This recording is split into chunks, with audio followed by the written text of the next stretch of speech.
we've got the Los Angeles Chargers taking on the Carolina Panthers.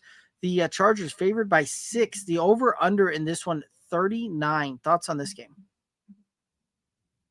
I'm nervously taking the Chargers. And the reason I say nervously is because there comes a point where if they're running the ball and the Panthers are just kind of out there doing their thing, I almost wonder if the Chargers can get up and keep up more than 7 um, to win the game, or if the Panthers, you know, are just sneaky enough at home that they're able to kind of backdoor cover this one here a little bit. So I am nervously taking the Chargers crossing the country, playing an early kickoff, which typically they're not good about. But we're going to see. And I'm taking the under in this game. I do not see a whole lot of points being scored. I like that. I like that thought. I'm also taking the Chargers in this one. But yeah, it's same with you, right? I'm a little bit on the nervous side of this one. The Chargers have a 1-6 record against Carolina, and has not been, has not done well against the Panthers. Certainly of recently, very recently on this one, right?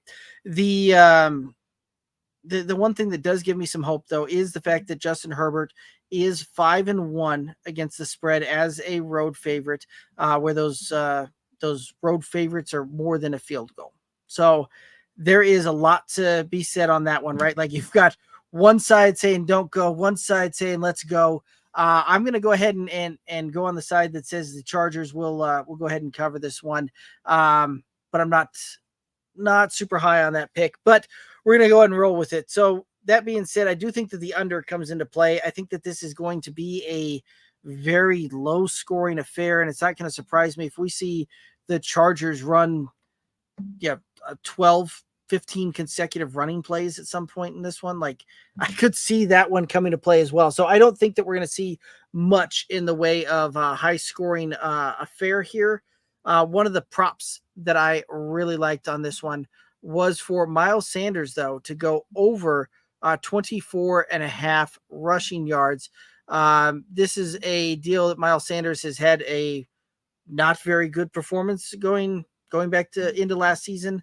But this is one of those that I think that we see just enough coming through on this Carolina run game where we see it, them try and help slow the game down a little bit for Bryce Young. And doing that, I think we're going to see a mixture of both Chuba Hubbard and Miles Sanders out there to try and help get that done. So I'm going to go with Miles Sanders to go over 24.5 rushing yards in this one. I'm going to take Justin Herbert over 198.5 passing yards. That number just seems crazy low for today's NFL, and I understand that's Jim Harbaugh and all the things, but I don't know. Like I think that they just find a way to get him 200 yards passing.